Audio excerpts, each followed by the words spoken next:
Alan James Ball's legacy is undeniable, but it wasn't without its fair share of trouble.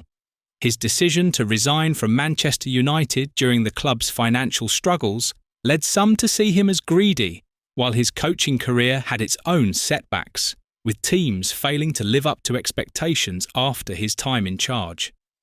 These challenges troubled his image, adding layers to a career that was as complicated as it was remarkable. His managerial career had its ups and downs, starting in May 1984 with Portsmouth, where he made an immediate impact. In his first 2 seasons, the team narrowly missed out on promotion to the First Division, but by 1987 he led them back to the top flight.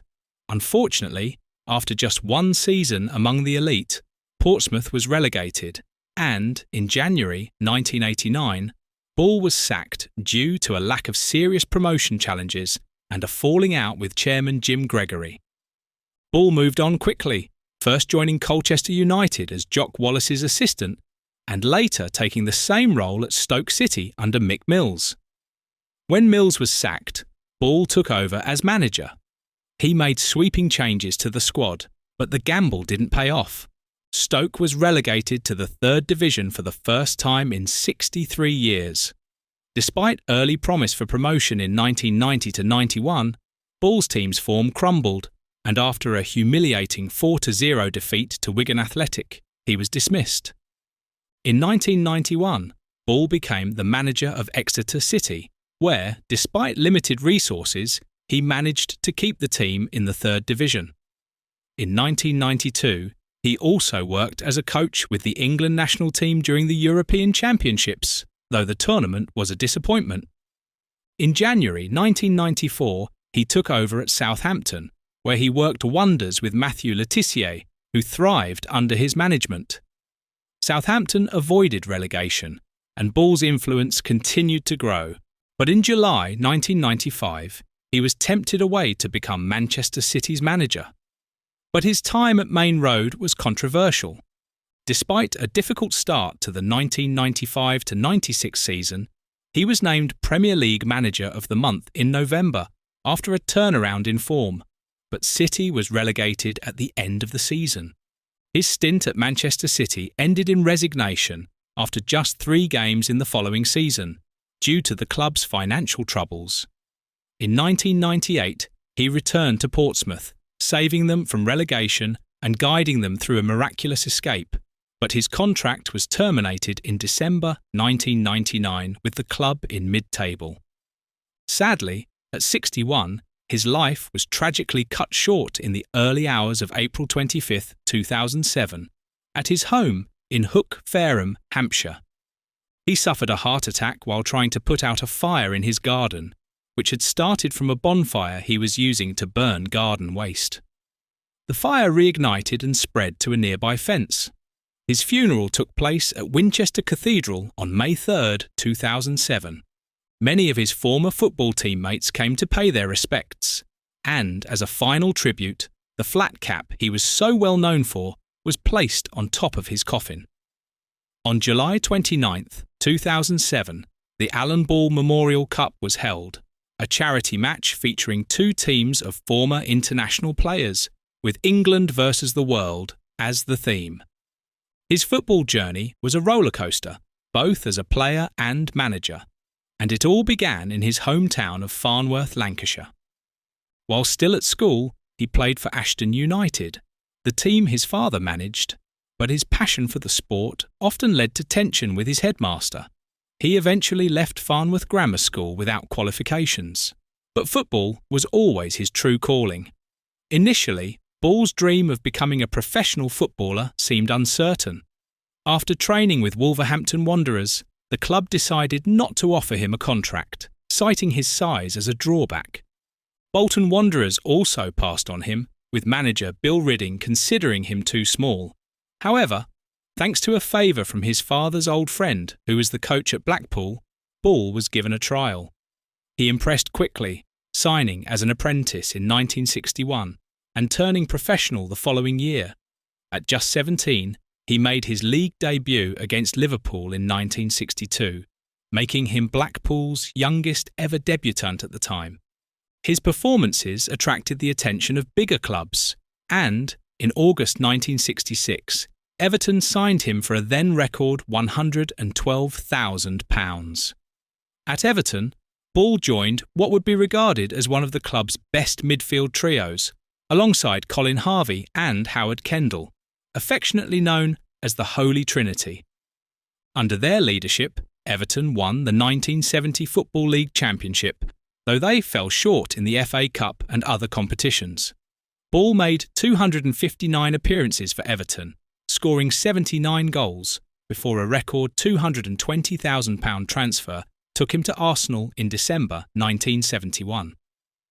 At Arsenal, Ball continued to shine, even during a time when the club's glory days were behind them.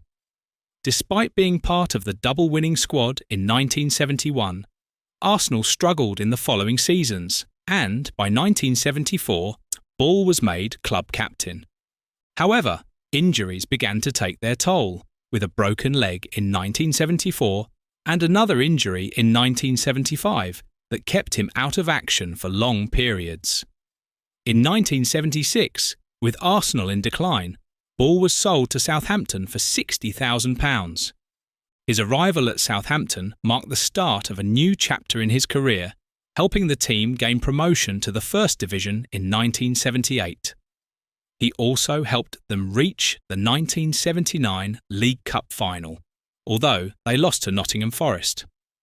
In 1978, he made the bold decision to move to the North American Soccer League, joining the Philadelphia Fury as player coach. He was later sold to the Vancouver Whitecaps in 1979, where he made an instant impact. Ball led the Whitecaps to victory in the NASL Soccer Bowl, winning the playoff MVP award in the process. After his time in North America, he returned to England in 1980 as player manager of Blackpool. Although his return was well received initially, Blackpool struggled, and after a series of disappointing performances, Ball's tenure ended in February 1981. Despite the challenges at Blackpool, Ball returned to Southampton to play alongside Old England teammates Mick Channon and Kevin Keegan in 1981. He then moved to Hong Kong's Eastern Club in 1982, before finishing his playing career at Bristol Rovers in 1983.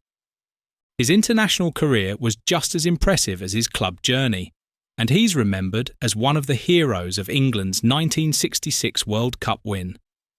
Despite playing for a struggling Blackpool team at the time, Ball's tireless work ethic, stamina, and ability to distribute the ball didn't go unnoticed.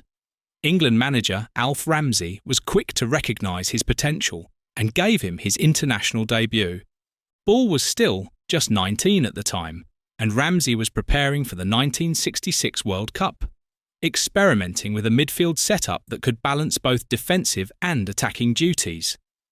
He was the youngest member of England's World Cup squad at just 21, and his presence at the tournament was a huge success. His contribution was especially important during the final against West Germany, which remains one of the most iconic matches in football history. He was everywhere on the pitch. His relentless running and work rate were remarkable, even as other players began to tire. With less than 15 minutes left, Ball won a corner and quickly took it. Hurst's shot from the edge of the box deflected to Peters, who scored the crucial goal that put England 2-1 ahead. Though the Germans equalised in the dying seconds, the match went into extra time. It was in the extra time period that Ball's determination shone through. His chase and low cross set up Hurst's controversial second goal, and he was also screaming for a pass as Hurst finished his historic hat-trick with the final kick of the game. He returned home to a hero's welcome in Walkden, Lancashire, after England's victory. His appearance in the final marked the last time a Blackpool player would be capped by England.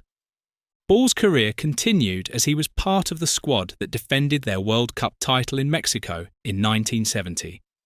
He famously hit the crossbar against Brazil, and while England advanced to the quarter-finals, the heat and fatigue ultimately led to their downfall. They lost a 2-0 lead against West Germany and were knocked out. Ball also found himself in the middle of controversy during a 1973 qualifier for the 1974 World Cup, where he was sent off for a violent clash with a Polish player. England failed to qualify, and Ramsey was replaced by Don Revie. Under Revie, Ball's relationship with the national team soured. After an injury in 1975, he found out through his wife that he was dropped from the squad without any prior warning, despite being captain for several games. This marked the sudden and bitter end to his international career at the age of 30, with 72 caps and 8 goals to his name. Despite this abrupt ending, Ball was the last of the 1966 World Cup winners to leave international football. And that's the story of Alan Ball, an exceptional box-to-box midfielder with incredible stamina, skill, and a never-say-die attitude. His ability to create chances, score goals, and lead from the front made him a true legend of the game. Whether for club or country, his passion and work ethic set him apart, and his legacy as one of England's greatest midfielders still lives on. And that's a wrap for today's video. Don't forget to like and subscribe so you never miss an update. See you next time. Bye.